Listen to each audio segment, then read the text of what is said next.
لقمان کو گردش زمانہ سے ایک آقا کا غلام بننا پڑا تھا، مگر آپ کی دانائی دیکھ کر آپ کا غلام بن گیا تھا۔ کبھی کوئی چیز نہ کھاتا جب تک آپ اسے نہ دے دیتے، پھر جب کھانے لگتا پہلے لقمان کو کھلاتا۔ وہ فخراً کہا کرتا تھا کہ میں لقمان کا جھوٹا کھانے والا ہوں۔ ایک دن کوئی شخص لقمان کے آقا کے پاس ایک خربوزہ بطور سوغات لایا۔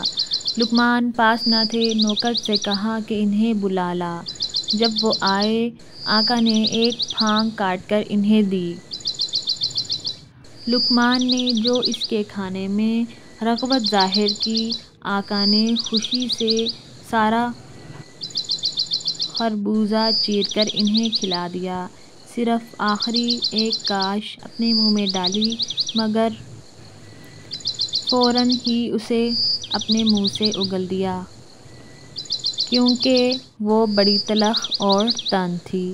اس سے اس کی زبان میں آبلہ پڑ گیا۔ آقا نے لقمان سے کہا، میں بڑا حیران ہوں کہ تم اتنا کڑوا زہر کھاتے رہے اور نہ یہ کہا کہ یہ کھانے کے قابل نہیں، میں نہیں کھاتا۔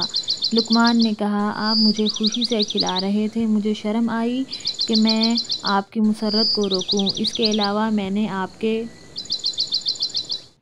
ہاتھ سے ہزاروں نعمتیں لے کر کھائی ہیں، میں نے ایک کڑوی چیز چکھ کر یہ کہنا مناسب نہ سمجھا کہ آقا میں اسے نہیں کھاتا یا یہ کھانے کے لائق نہیں۔ جی ناظرین، اس حکایت سے ہمیں یہ سبق ملتا ہے کہ انسان اللہ تعالیٰ کی دی ہوئی ہزاروں نعمتوں سے فائدہ اٹھاتا ہے، اگر وہ کسی تلخی کی شکایت کرے تو اس کے سر پر خاک۔ تو جی ناظرین، اگر آپ کو میری آج کی ویڈیو پسند آئی تو آپ اس کو لائک کیجیے، شیئر کیجیے اور سبسکرائب کا بٹن دبانا مت بھولیے گا۔ اللہ حافظ، السلام علیکم۔